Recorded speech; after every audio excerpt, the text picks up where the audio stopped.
afternoon and welcome to this online policy dialogue on the Corona Presidency, Testing German Leadership in Europe, organised by the German Council on Foreign Relations, DGAP's Alfred von Oppenheim Centre for European Policy Studies in cooperation with the European Policy Centre and its Connecting Europe project.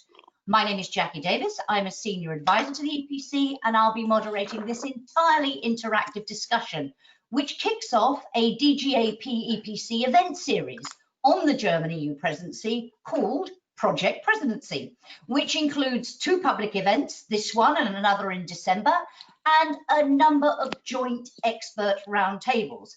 And this project will be looking at the key topics on the political agenda during the presidency and discussing Germany's role and the EU's future in this context. And crucially, it aims to connect the policy debates in Berlin and Brussels, which is, in case you're wondering, why, despite the fact that I'm not a German speaker, but I am talking to three German speakers, we are conducting this debate in English to bring the worlds of Brussels and Berlin together. And as I said, this is also organised in cooperation with Connecting Europe, which is a joint initiative of the EPC and the Stiftung Mercator, which promotes a transnational approach to European debates and links civil society organisations across Europe with EU decision makers. So let me introduce our panel, and we are very honoured to have with us today Michael Roth, Germany's Minister of State for Europe. Minister, thank you so much for making the time to be with us. Daniela Schwarzer, who is the Director of DGAP, and Yanis Emanuelidis, who is the EPC's Director of Studies.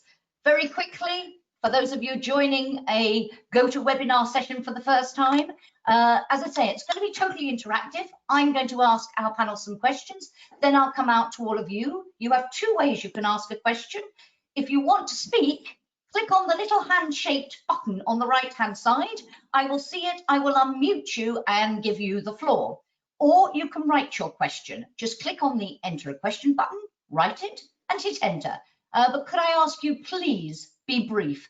Tweet length or less would be great. We have over 650 people watching this webinar. There's going to be a lot of questions, I'm sure. The briefer you are, the more of you I can squeeze in. So that's it for housekeeping. Let's get underway. And Minister, if I could start with you and start with a sort of existential question, if you like. There is much talk of this being a make or break moment for the European Union.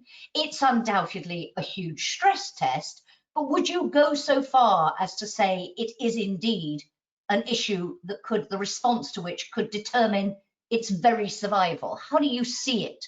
How high are the stakes? Thank you so much, Jackie, for having me, and hello from Berlin to all of you. I very much appreciate to attend this webinar.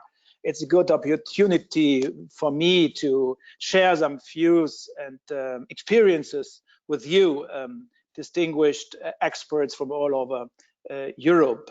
I was a bit surprised about the title of the webinar, because EU presidency is team play, but it's not about ruling the European Union for 6 months. So I'm a bit irritated about the term leadership. Germany takes a special leadership for Europe because it's the biggest country.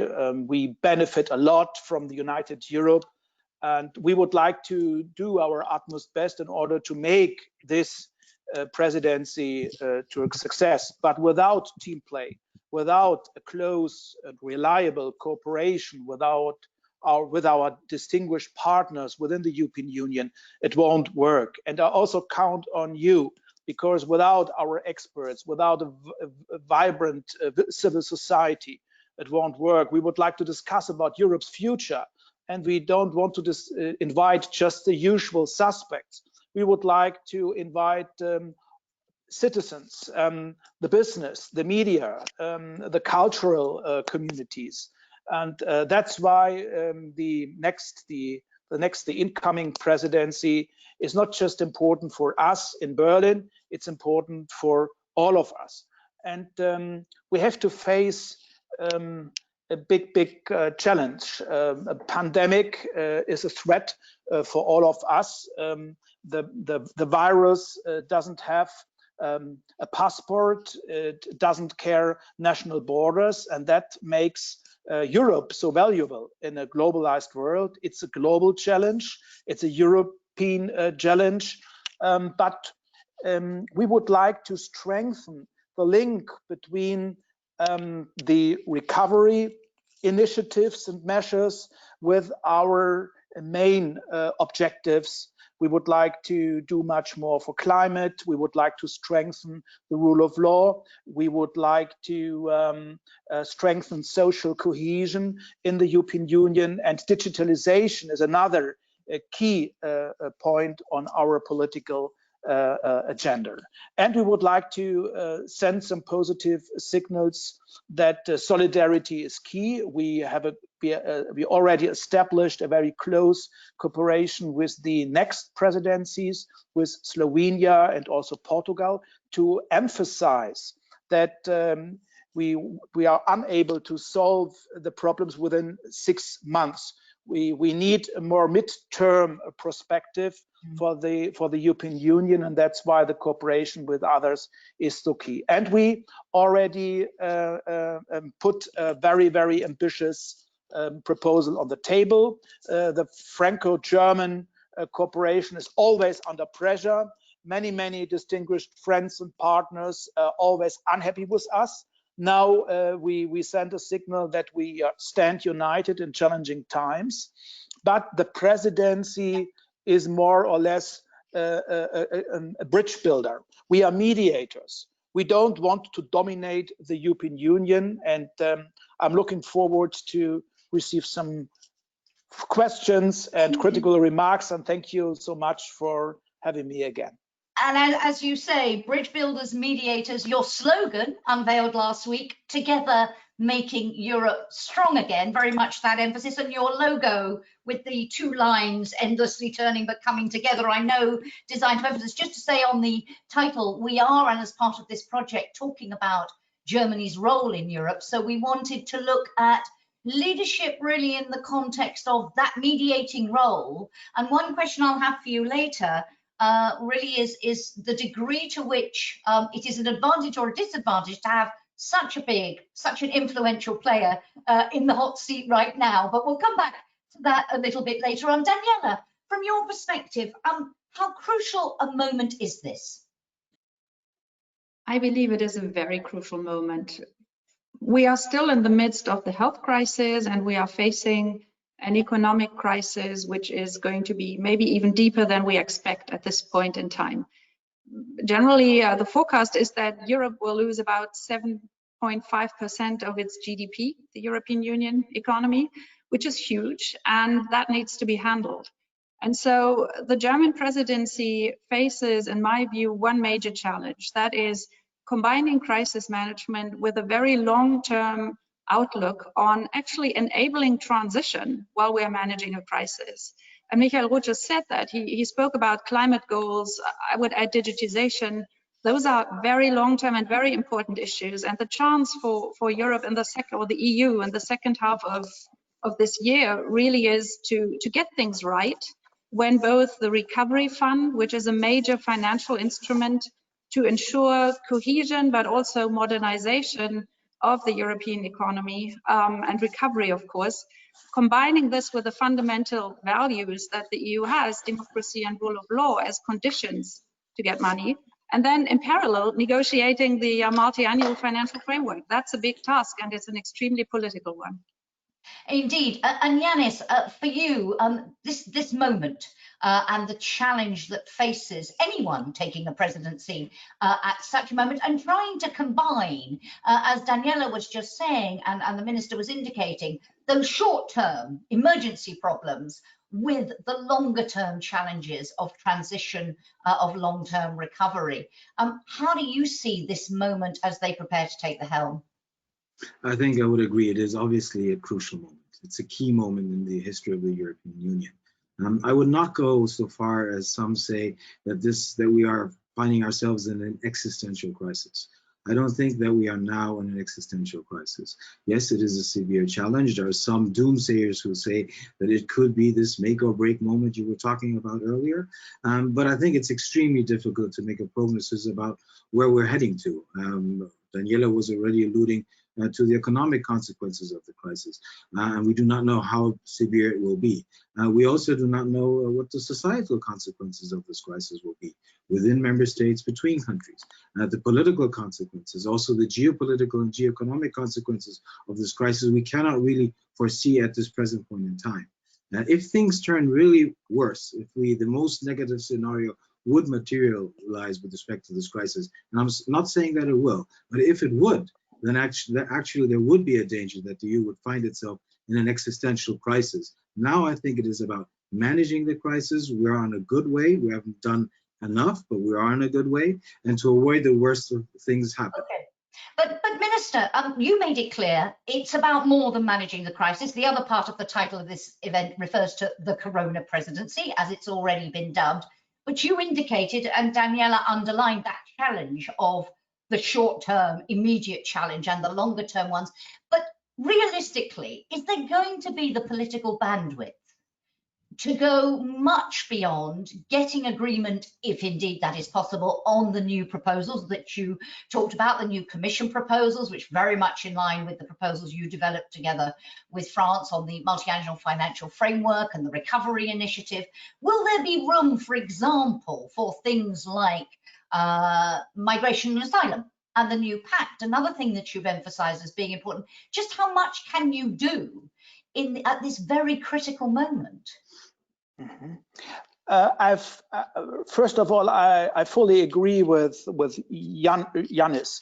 Europe is certainly at an existential moment, but not in an existential crisis. We have shown in the past weeks that we are willing and able to act substantively. And yes, Europe is slow, but that is the price of democratic processes in 27 member states. And I'm confident we will react up to the scale of the challenge. And more than that, I believe Europe is currently achieving a further leap towards deeper integration.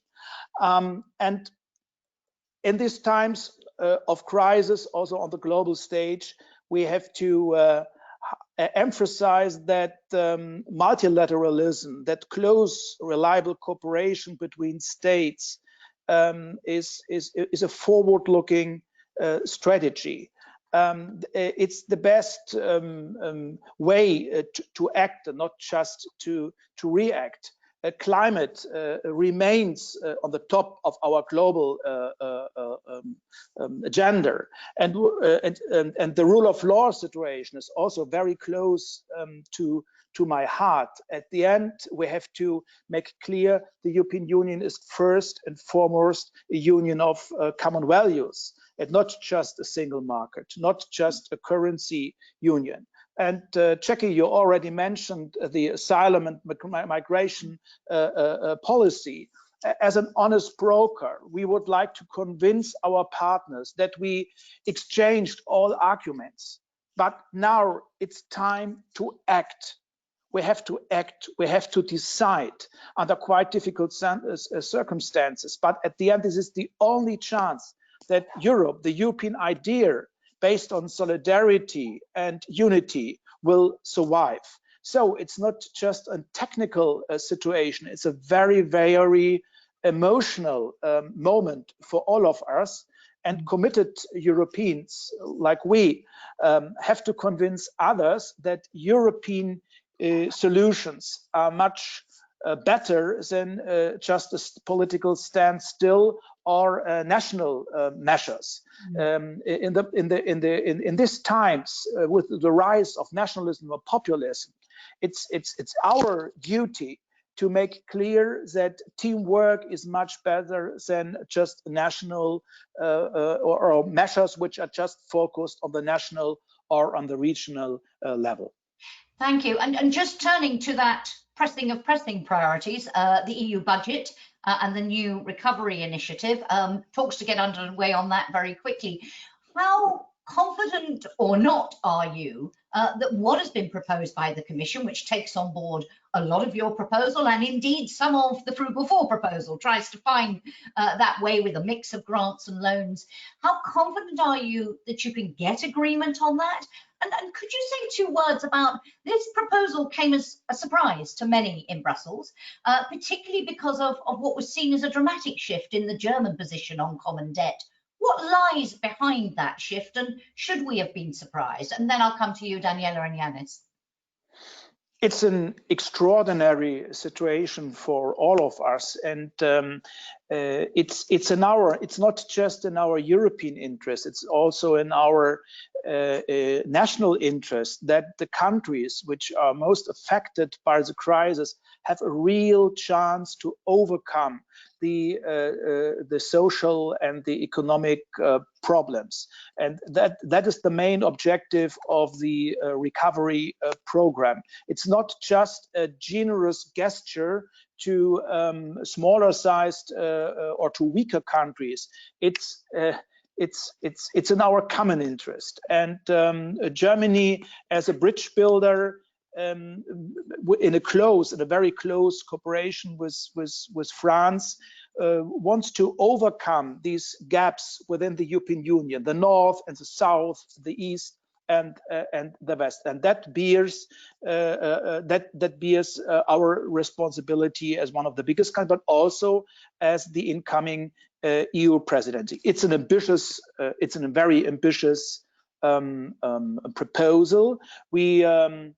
We already introduced some new ideas, which are extremely controversial, but at the end, I'm really optimistic that we have the chance to form a huge consensus within the EU and with 27 member states.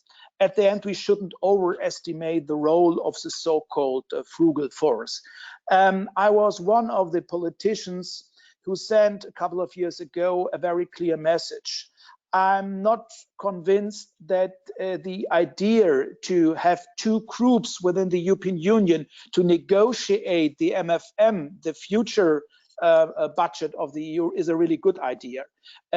Germany traditionally was one of the net payer, belongs to the net payer coalitions, and on the other hand, we have had the friends of the cohesion. My message was always Germany is a net winner and is the biggest net winner in the European Union. Let's overcome this very old-fashioned conflict within the European Union, and the frugal force are the countries which are the core of the old format of the so-called net payer coalition. So we shouldn't overestimate the role of the frugal force. And indeed, the central issue lies in persuading everyone that their self-interest is also the European interest. But Daniela, a word, if you would, on the cooperation between France and Germany that led to these proposals and then the subsequent Commission proposals, because we've talked a lot about the faltering Franco-German engine in the last few years. And here it came back, and Michael Roth, of course, the Commissioner for Franco-German cooperation, here it came back, it stormed back with these proposals, took everyone somewhat by surprise. Were you surprised, and how significant is this that they came together and made this proposal together?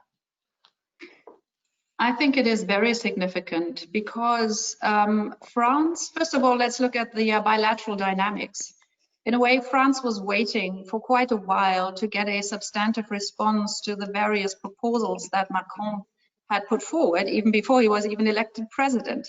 And the German view is very different because from the Berlin perspective, there were indeed bits and pieces that have been put forward, but there wasn't this one very big either concept or speech. And so there was this, let's say, disappointed expectations element from the Paris perspective. But then when the crisis hit, I was really struck by 2 things. One is, in a positive way, in the whole catastrophe of the health crisis, of course, and the economic consequences. One thing was that in this crisis, the heads of state and government took a active role far more quickly than in the sovereign debt and banking crisis in 2010. So the recognition that this could turn out to be a very existential moment for the EU, that realization was there far earlier. And despite the dispute that was out there and the inability also of the finance ministers and the heads of state and government to get to one single viewpoint in the beginning, it was important that they spoke and that the various perspectives were surfaced. And now France and Germany, initially it seemed, were on two different sides, because the first French move was with Southern European partners. And I think it is extremely important that the two got together and made a proposal which clearly shows that also the German position has some flexibility and that Germany recognizes the seriousness of the crisis. But I believe that in the EU, three major questions yet still need to be solved. One is the question of timing. And here I believe we have to accept that this crisis continues to require urgent action, and that the recovery fund shouldn't be for the end of this year or maybe the beginning of the next, but that the money will be needed after the summer, basically, as quickly as possible, because if in such a crisis you don't put out the money early, the price for recovery and rescue will be much higher if we wait too long. And the other two elements have already been mentioned, the question of how to spend the money, and there the Franco-German compromise goes far by saying, yes, we need loans, but we also need grants. This is a huge recognition. And then the third question, which in my view is potentially in a long-term perspective, the crucial one when we talk about deepening integration, is where does the money come from? How do we raise the money? And here the idea that the Commission raises the money on the markets is key. It's the best way to do this. But then the question is, how is it going to be refunded? And here, and I'm stopping for time reasons, that is the key political question that yet needs to be solved, because one way, of course, would be to introduce European taxes, and that would be a big step forward. Thank you. And Yanis, on this question of can it be done, can you convince the member states that this is a moment to go back to that slogan of togetherness in order to make Europe stronger again? Can it be done on this crucial question? We all know arguments about budgets are the hardest in the EU at the best of times, and these are the worst of times. So do you believe that what the minister is arguing here is an argument that will fly with member states, and that they will quickly, as Daniela points out, come to an agreement? I don't know how quick they will get to an agreement, but I think that the chances are very high that we will get to an agreement. I think that the proposals which were put on the table now by the Commission, both on the MFF but also on the recovery instrument, is a good proposal. It is trying to bring together different positions. It is obviously reflecting the German-Franco proposal, which was important, that Paris and Berlin could agree even before the Commission came out with its proposals. That in a way laid the ground for the Commission to act. So I think you have a good proposal on the table. Obviously, this will now require tough negotiations within the Council, within the European Council at the top level. This is now going to again become Chefsache, but I think that chances are good to find an agreement. There are still contentious issues with respect to what kind of conditions will be set, what will be the balance between loans and grants, and so there's things which still need to be sorted out, obviously, but I think that there's a good chance that you will get there. In terms of timing, I would argue that the longer you wait, not only might you miss the right moment in terms of the recovery, as Daniela was arguing, but I think also politically, the longer you wait and the worse the situation becomes economically in member states, I think the chances will decrease to find a compromise. So the earlier you try to find a compromise, the better, because if the situation deteriorates economically in member states, if companies close down, if the unemployment rate goes up, finding an agreement might become even more difficult rather than easier. Thank you. Minister, two questions to you, and then I'll go out to the room. I should have mentioned at the beginning, the Minister unfortunately can only stay with us until 3:30, so I want to make maximum use of the time we have with you. And the first relates to something you've already touched on, and it's the rule of law question. Because we're talking about the MFF and the recovery initiative, and you have underlined that this for you is a top priority. We are awaiting in September the rule of law report, and the MFF discussion includes this strengthening of the link between EU funding and the rule of law. Why for you is this so important? And frankly, the EU has been trying to address this issue for a long time, and yet we've seen the situation get worse. And indeed, Hungary now talking about ending the current emergency, but giving the government the power to impose a new one unilaterally at any time in the future. What can we do to make sure that the EU's response really delivers and upholds those common values that you emphasized are so important as part of this discussion? Democracy is under pressure and under attack all over the world, and that's of major concern, not just for me, but also for committed Democrats. And that's why we have to highlight that the European Union is a union of values. We stand for democracy, rule of law, independence of judiciary, freedom of the press, respect to ethnic, religious, cultural, and also sexual minority. That's Europe. That's the spirit of Europe. And these are the guiding principles of Europe, not just the single market or a currency like the euro. But what we really need is a mutual understanding of the rule of law. We have to overcome the disputes within the European Union. And it's very, very frustrating for me to accept that some member states are not willing or not able to join us in this mutual understanding. And that's why we would like to introduce or to establish two new instruments. The first one is the rule of law check. And I'm extremely grateful to the European Commission in a close cooperation with us, the incoming presidency. The Commission is going to deliver, to publish for the very first time in Europe history, a rule of law report. And this is the basis for a rule of law dialogue in the Council. And we would like to organize two sessions. The first one is a general debate regarding the rule of law situation in the European Union. And the second one, and this is the delicate one, is a more country-specific discussion on the rule of law. And this is a non-discriminatory measure, instrument, and we would like to treat all EU member states in the same way. And the second instrument is the money. Yes, we would like to strengthen the tie between EU funds and the rule of law. And it's obvious. We would like to invest billions of euro. The EU budget will increase tremendously. And that's why we are obliged to fulfill the obligation.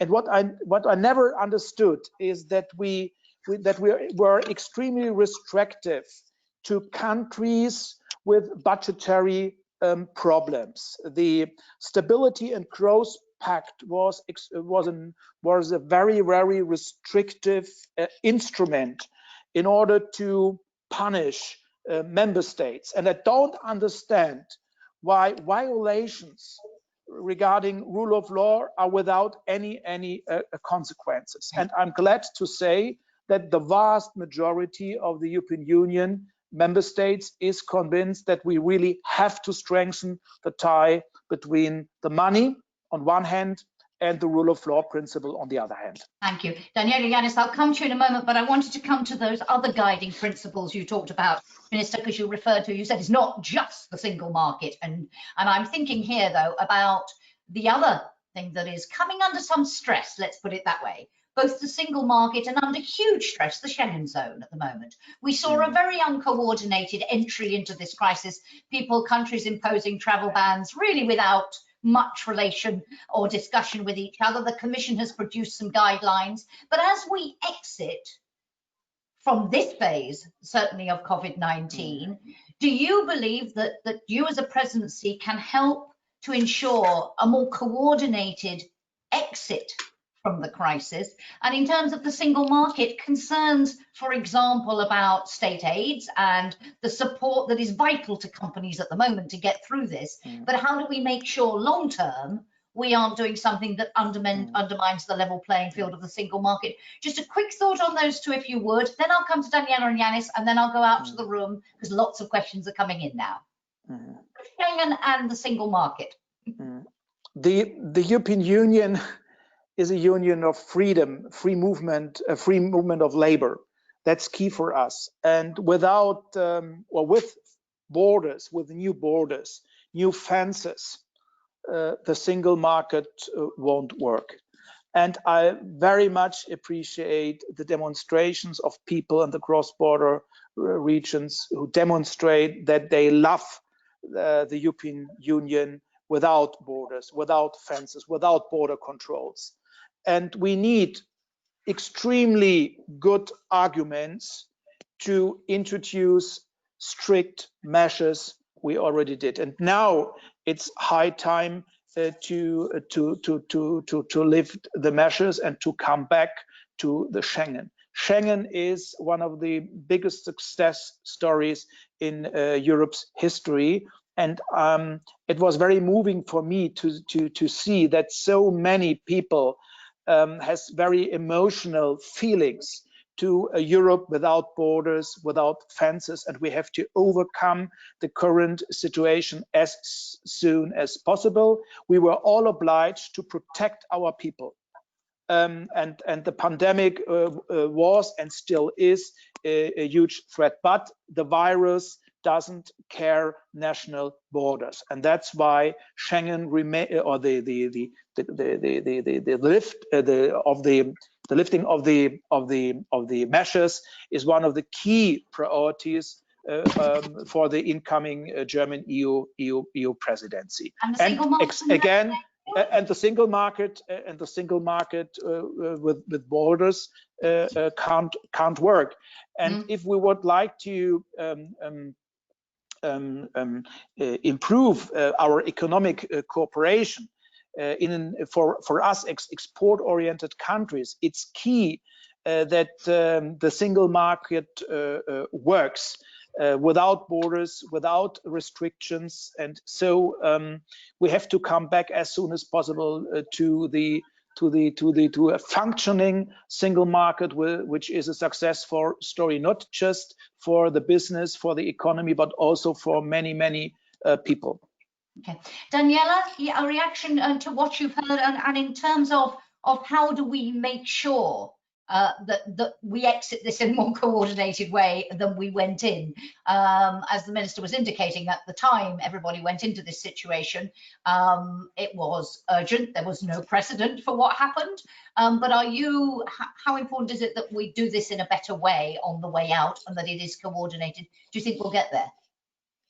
I do think we get there, and I fully agree with the importance of being able to move around in the EU space without borders, without control on people or goods or services or capital. So I think these fundamental freedoms are of key importance and really constitutive for the European project.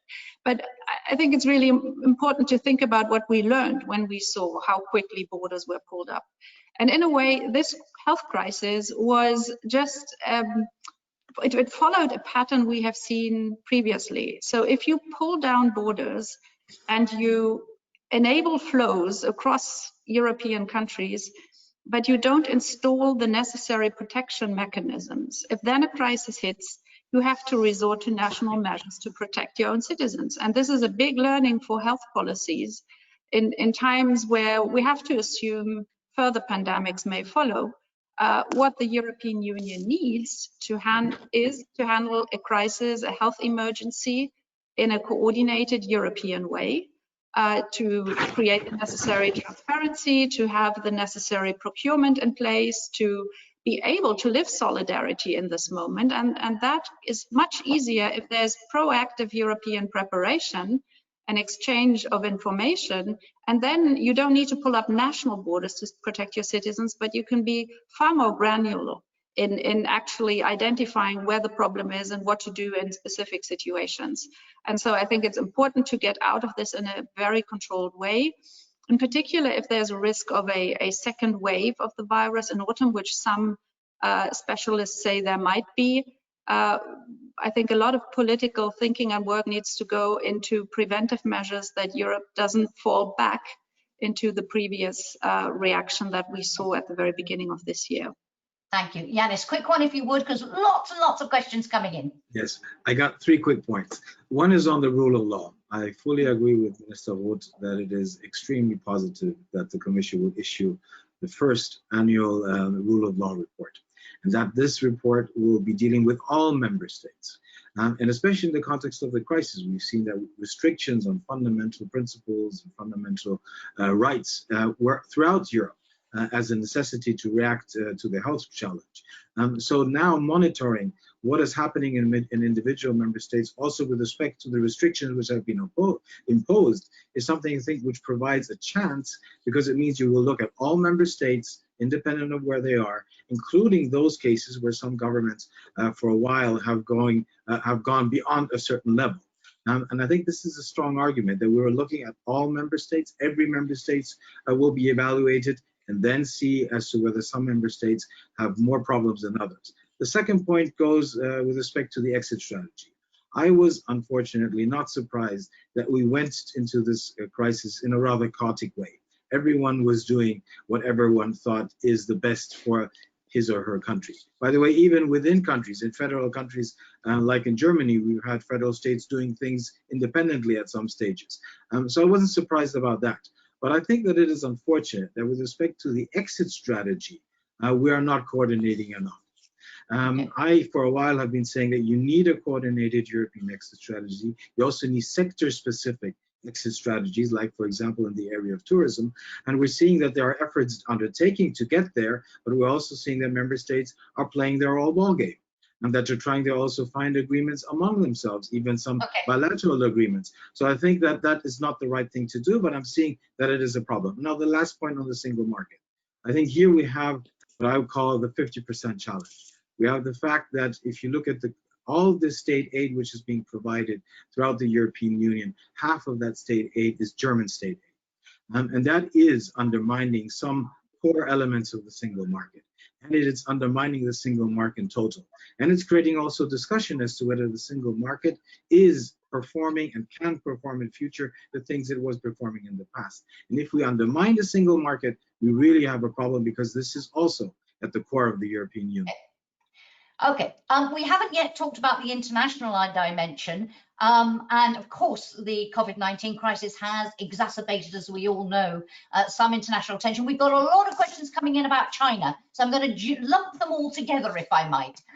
Regarding values and emotional issues, is there a plan to take substantial steps towards a common foreign policy position to China?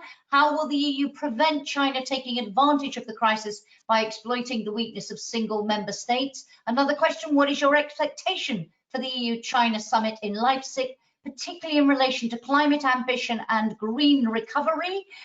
Will this summit show the EU members united towards China?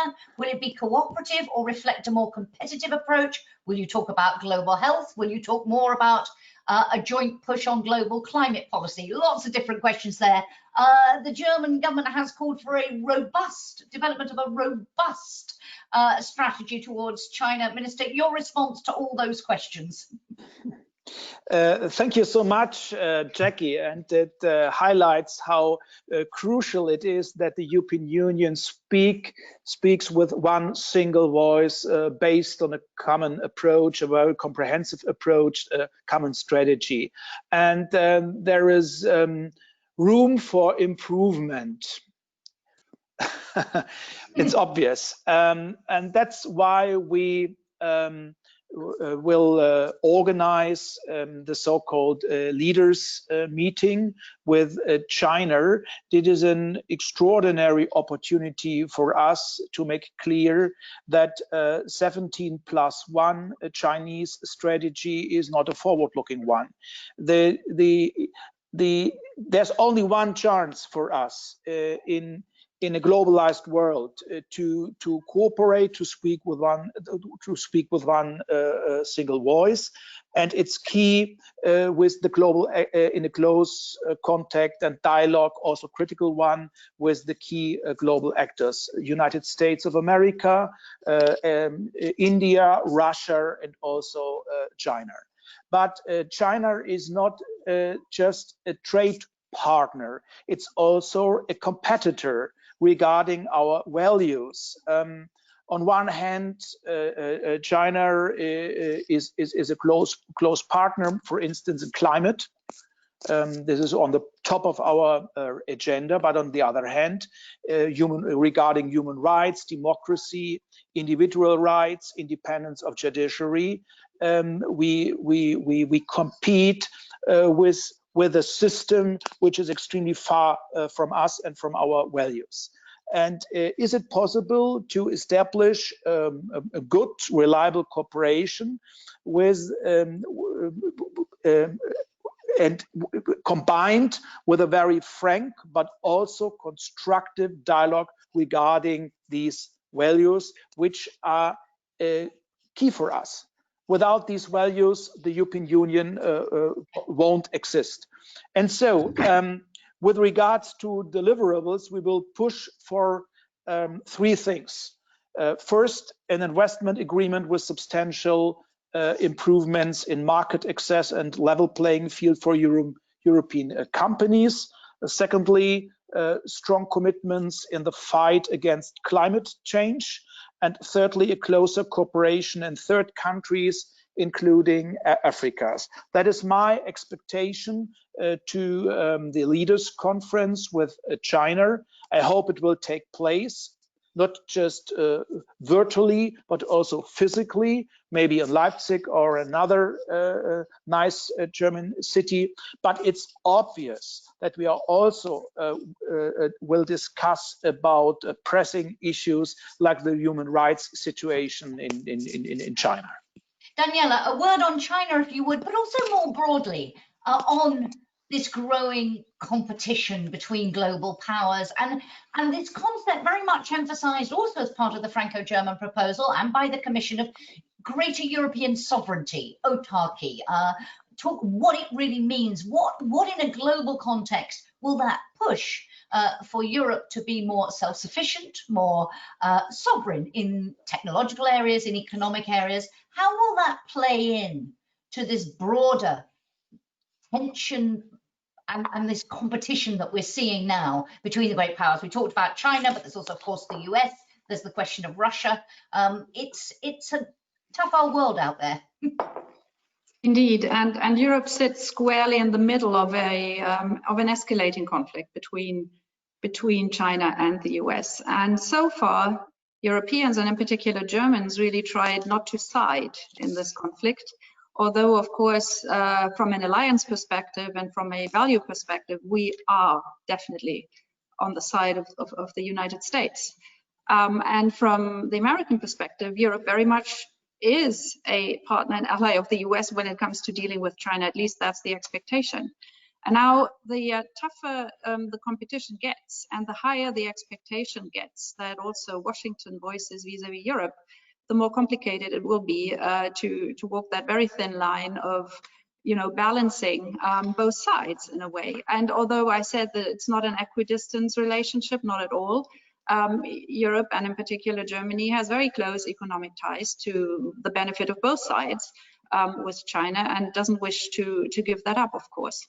Now, for the Leipzig summit, I think one of the challenges actually is not only preparing a substantive agenda with the Chinese in a situation where it's very hard to even hold the preparatory meetings, but on the other hand, also the relationship with the US needs to be taken into account, because the worst result would, of course, be if nothing really much comes out of that summit, but Trump has a story he can tell about the Europeans trying to embrace the Chinese and then use this against Germany or the EU. And I guess this is all about cautious preparation, but then also counting in that Trump is a risk factor here. Maybe he's too occupied with the very sad internal developments in the US, but he will be 2 months ahead of an election. And so there is a risk that he continues to instrumentalize foreign policy for domestic goals, as he has done over the past years. Thank you. Yanis, if you'll forgive me, because we only have the Minister for another 15 minutes, and I want to come back to the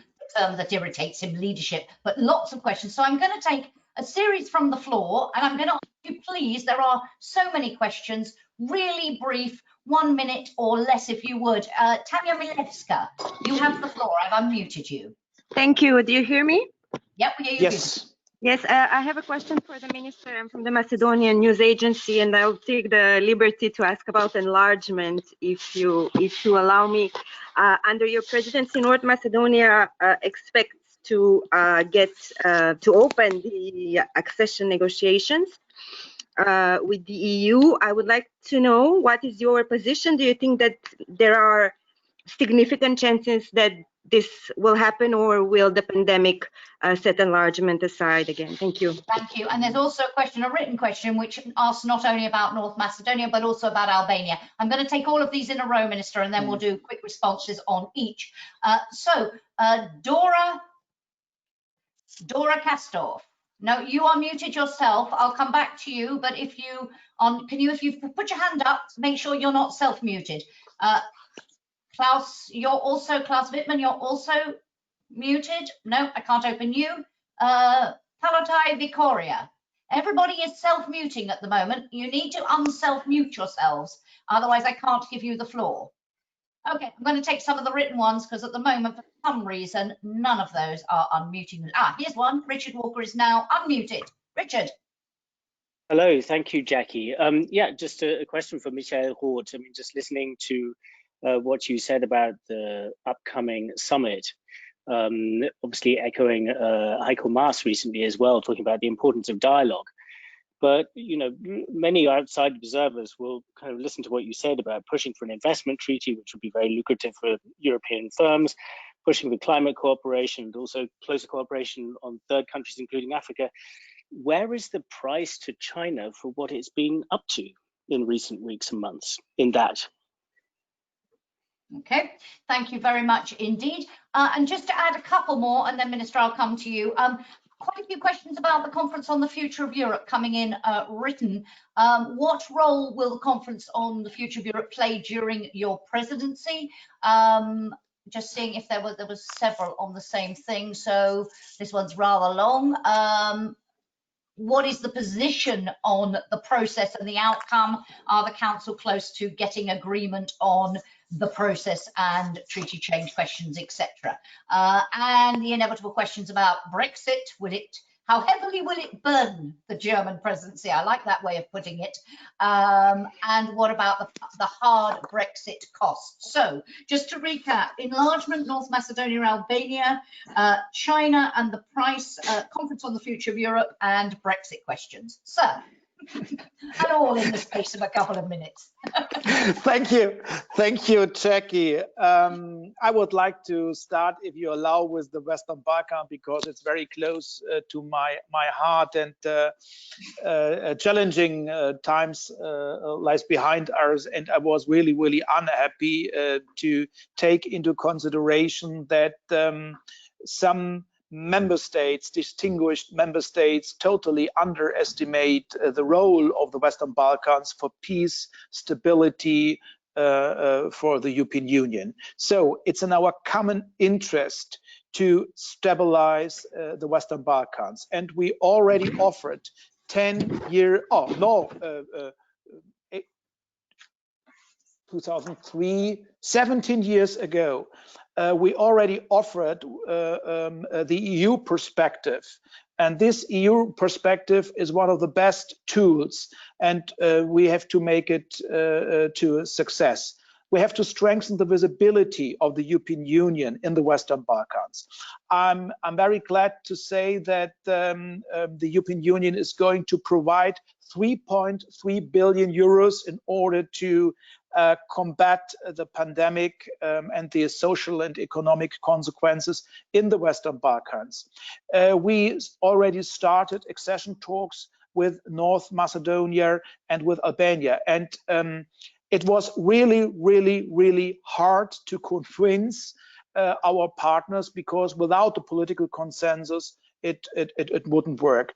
I hope that we can start officially the accession talks with intergovernmental conferences in the German in the German presidency, maybe in autumn, and at the end, I hope that we are much more active in the region. It's of crucial importance. What we really need is to build up a bright future for the younger generation. Without the younger generation, we cannot build a successful path towards the European Union. And that brings me to the Brexit. I'm very concerned that there has been so little progress so far, and my suggestion to our distinguished friends in London is less ideology. Thank you so much, Jackie, and more a pragmatic approach. It's extremely useful. It's not a game. It's a serious negotiation, not just for us, but also for our British friends. And our position is unchanged.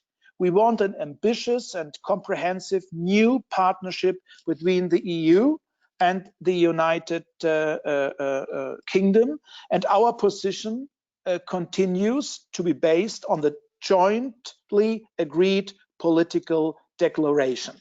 And I was really surprised to take notice that our British friends are not really interested to discuss and negotiate with us a close cooperation regarding foreign and security policy.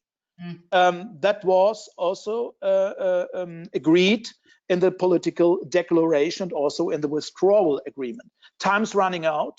We have to face an extremely tight political schedule under quite challenging circumstances, and I'm always an optimist, but we have to negotiate with video conference, not always physically, and that makes the negotiations and also the compromises or the compromise building so challenging for both partners. So that brings me on the future of Europe.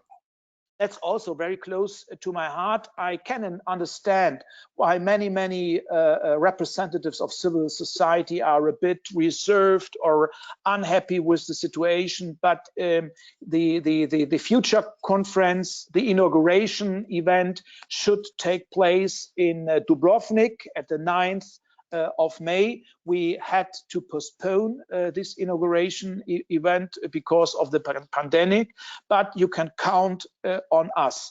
But we have to take into consideration that the priorities for some member states are a bit different.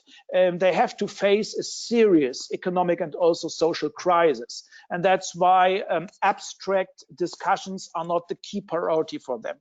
But at the end, we have also to discuss the political consequences by the pandemic in such a future conference. And I would like to invite all citizens. That's why we would like to organize it decentralized, not just in Brussels, and we would like to invite not just the usual suspects. Thank you. And China, this is my last point. Not just China is important for us. We represent a single market with more than around 450 million people. We stand for stability, for peace, and we have to offer a lot in global negotiations. We're one of the key actors with respect to climate, and that makes the European Union also attractive for China as one of the key players on the global stage. But we have to strengthen our capabilities, and we have to speak with one single voice. That's the only chance to be respected by China or Russia or other. Thank you. Okay, again, Daniela and Yanis, I'm sorry, I'm going to crave your indulgence for a moment because the minister has to go soon, and there are 2 questions I really need to ask him before he goes, and then we will have some time afterwards, I hope, to explore some of these things. But Minister, I want to go back to really where you started when you talked about this is a team game. You don't want to talk about leadership, you want to talk about bridge building and mediating, but nevertheless, Germany is the biggest and most influential member state. Many people saying, thank goodness we have Germany in the hot seat at a time like this, because you need that leadership if you are going to get deals on these very, very difficult issues. Others saying, oh dear, it's a bit unfortunate because if I can put it bluntly, Germany is less than popular in some EU member states, a legacy of the financial and economic crisis and the early stages of this crisis when people, the perceptions, not necessarily the reality, but the perception was negative. So do you believe, and I'm accepting that you don't like the leadership tag, but you are in the hot seat, do you think your position makes it easier to get deals, or it's something you're really going to have to overcome the fact that you are the biggest and most influential player to play that bridge building role that you've underlined so much?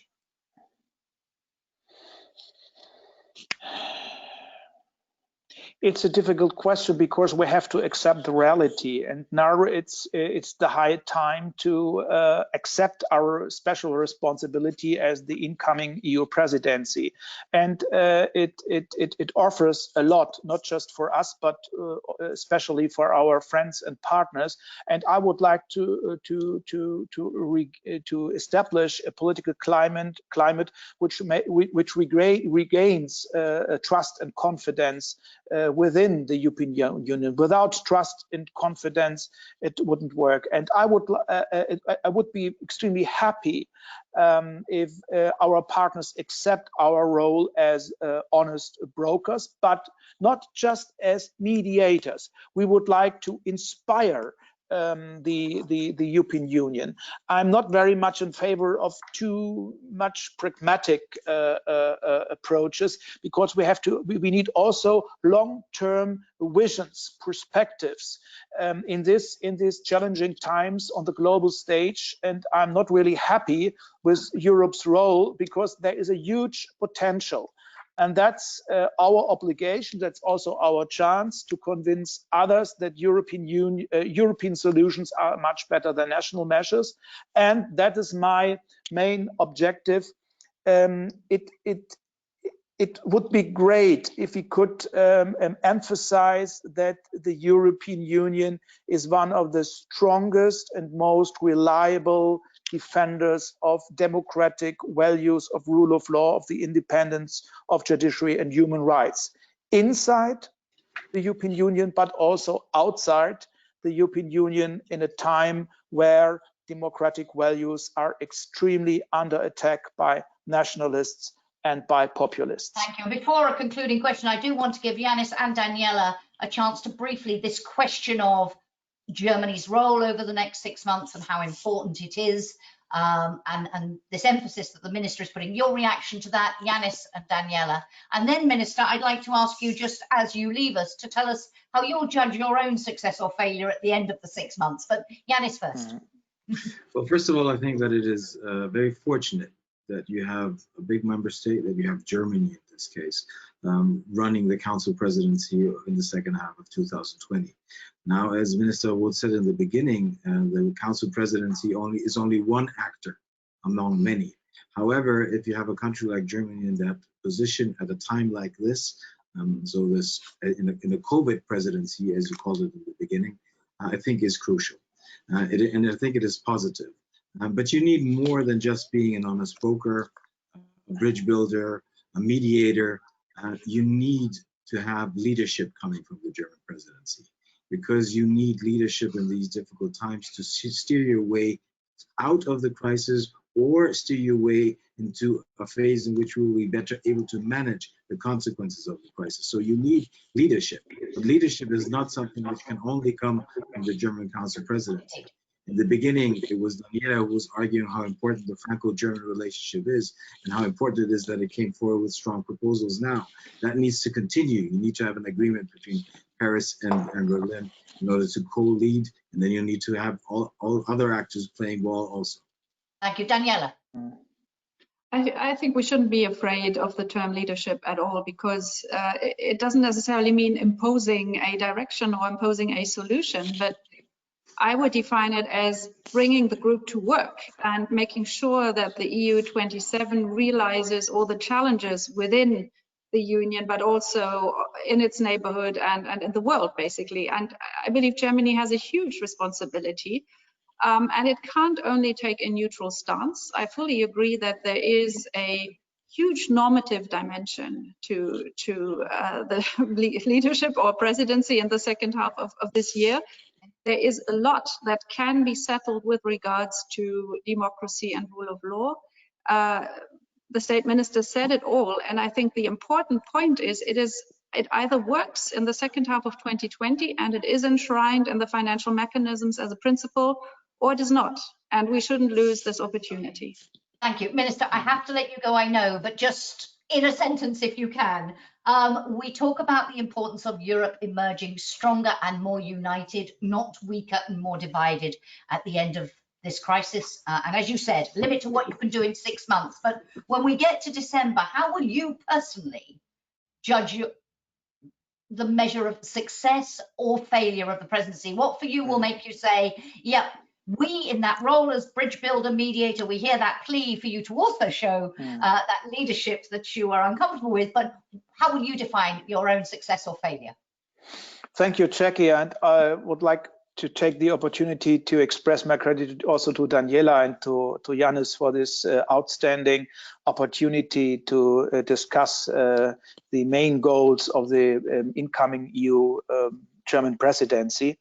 I have the privilege to chair the General Affairs Council meetings. This is the Council of the Ministers for Europe from July to December.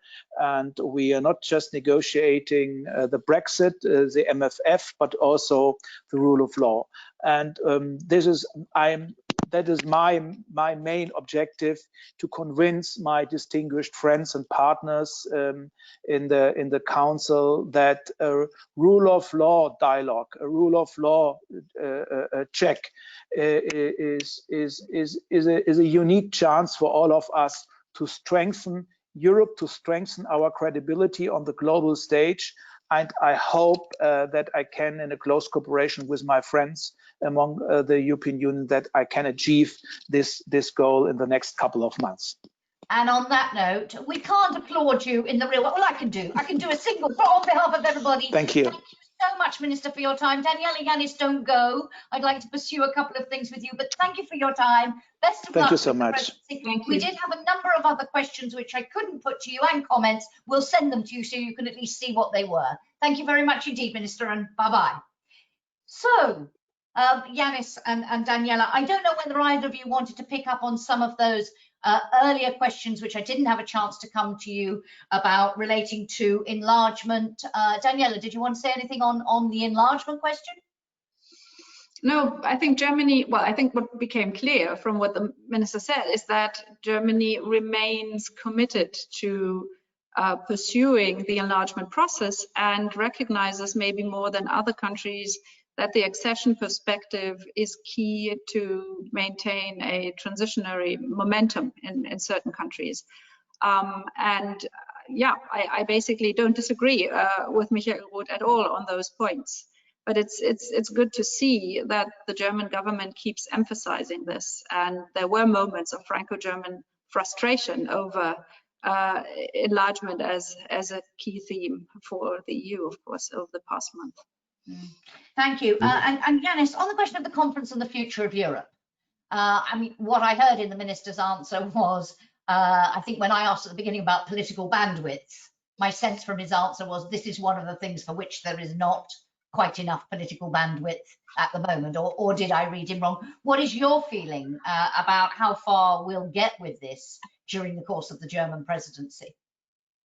Well, Minister Roth said it was as close to his heart. So I take that for granted that he will also be pushing in that direction. I think that how we will deal with the lessons learned of this crisis will be decisive. We were discussing about that also in the beginning of our event. So the lessons learned, which means also that the lessons learned is something we need to digest, and we need to take consequences from that. And I see that the Conference on the Future of Europe is a vehicle towards that. I think it is a vehicle where also the German presidency, if it plays it well, can put things on a certain track. What we see is that, yes, in the Council, there's a struggle. The struggle even started before the COVID-19 crisis erupted. There was no agreement among the 27 on the joint position, which is a basis in order to formulate an interinstitutional agreement on how to deal with the Conference on the Future of Europe.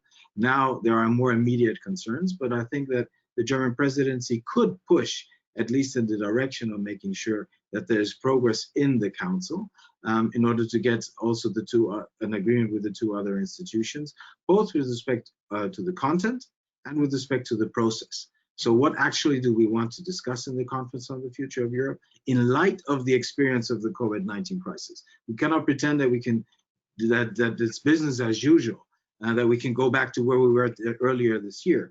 No, I think that there's a chance to, in light of the crisis, reflect on what does that mean with respect to the conference in terms of the content, what are the issues we want to deal with.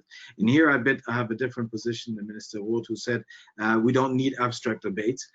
Yes, we don't need abstract debates, but I don't see that the Conference on the Future of Europe, which has a strong citizens dimension, but it also has a strong representative dimension, at the end of the day is just about symbolic debates, having debates with citizens. It's about actually making progress, but you need to put that the process on a certain track. And then you obviously also have to find a way how to actually run the show, because in COVID-19 times, especially if you have a strong citizens dimension to the conference, you cannot pretend that you can do the things which you had in mind beforehand if big gatherings are not possible. Yeah. Online, you can do things, but there are limits. But I think the conference is a chance with respect to the future, and I hope that the German presidency will use that opportunity also to be remembered that not only was there concrete progress which was achieved during these 6 months, but also progress with respect to putting things on track towards the longer term future of the European Union. Okay, thank you very much. There were lots of other questions. There was a question about Ukraine, question about mandatory solidarity as a fundamental part of the Pact on Migration and Asylum.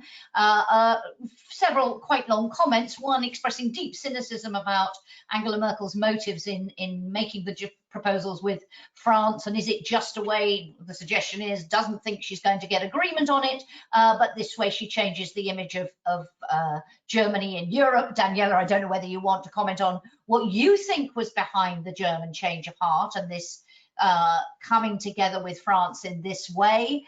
And again, we come back to Hong Kong and German domestic politics, but we couldn't pick up on all of those. But I don't know whether, as I say, going back to that question of the Franco-German proposal and this change of heart by Germany, I mean, was it driven, do you think, as well by the Karlsruhe judgment? We haven't mentioned it today, but a sense that that was putting Germany in a very difficult position with the rest of Europe, this challenge to the primacy of the European Court of Justice and EU law, which links into rule of law. Was it a genuine sense of unprecedented crisis requires unprecedented response? I mean, I was surprised that the lack of domestic political reaction, was that because the ground was laid very carefully, or how do you read it?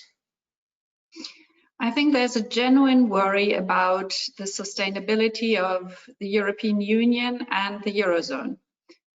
And secondly, there is a very strong national self-interest on the German side to maintain those two, because that's essentially the context of stability that Germany thrives in politically and economically. Our whole economic model is built on an assumption that markets are open. We have the single market as one big marketplace that Germany needs for its own economic success, but then also world markets. And we see the developments globally, which make Europe all the more important. And then there is thirdly, this threat perception that the world is changing around us, and that if we were to fall apart as Europeans, even the largest country, which is Germany, both in terms of population and economically, couldn't possibly play the same role internationally as it can now as part of the European Union. And so I think there are multiple variables around that explain the shift, but I would say it's a genuine recognition that Germany and others really need to invest to pull the whole EU 27 through this momentous economic decline that we will see in the second half of 2020. This is really huge. I mean, it sounds just like a number, 7 to 8% of GDP loss, but this means jobs, this means people on the street, this means, you know, a possible political destabilization, radicalization in some countries. And I agree with what Yanis said earlier on. There is a question of when can a deal be struck, and it has to be struck as early as possible in this crisis, not only to cushion the economic effects and to avoid that this also turns into a financial crisis, but secondly, because politically it's hard anyway, but it will get more difficult as the crisis moves on. Thank you very much. Yanis, you wanted to come in, and then I will ask each of you to give me your measure of success or failure. I just wanted to underline what Daniela said. I think that there's a strong fear factor. There's a fear factor that if things get out of control in terms of the COVID-19 crisis, which is a multiple crisis, it's not only the health dimensions, it's the economic dimension, the political, societal, the international. We discussed about all this. So the fear of things going wrong, I think, is a strong motivating factor to do things which a couple of months, a year ago, would have seemed impossible. So I think that is a strong motivator also in the German debate. Second, not only have we found a German-French agreement, we've seen German-French agreements previously, if you think of Meseberg, but both sides are pushing to get these agreements implemented. They're putting political capital into this. Somebody raised a question with respect to Angela Merkel. She's now in full crisis mode, and she's trying also to convince others in the European Union of the proposals which the Germans and the French made. I think she's now advocating in favor of what the Commission has proposed, maybe not in every detail, but in general, she's pushing for it. And that means that you have an agreement between Paris and Berlin, which actually in practice is being advocated by both sides very actively. And last but not least, I think there's a big difference between the current crisis and previous crises which we've seen in the past. For example, if you look into the financial crisis or the euro area crisis, which is that this is not a man-made disaster, it's a natural disaster. It is something which has hit all of us. The consequences of this crisis are not symmetric, but it is a symmetric shock given that the crisis, this virus, has hit all member states. And it's not something you can blame someone for. It is something which is external. It came out of nowhere, and now you need a response to it, which is different than when you have a crisis which is man-made, where there's an argument of whose fault is it, who is to blame, and should we or should we not do this or that. I think this makes a big difference comparing this crisis to previous crises which we've seen over the past 10 or 12 years. So I mentioned at the beginning that this is the launch event, as it were, of your project presidency, that you're going to have a number of joint workshops on key issues between experts, and then another public event in December, and discussing all these topics that we've been talking about, but also this broader question of Germany's role and the EU's future. So when we get to December and the end of project presidency, what for each of you, and I'll come to Yanis first this time and give Daniela the very last word. For each of you, what is your measure? If I were to ask you at the end of this year, so did the Corona presidency live up to expectations? How will you judge its success or its failure? Yanis and then Daniela. First of all, I think one needs to be careful not to set the bar too high in terms of the expectations. But I think there are two things which for me will be crucial.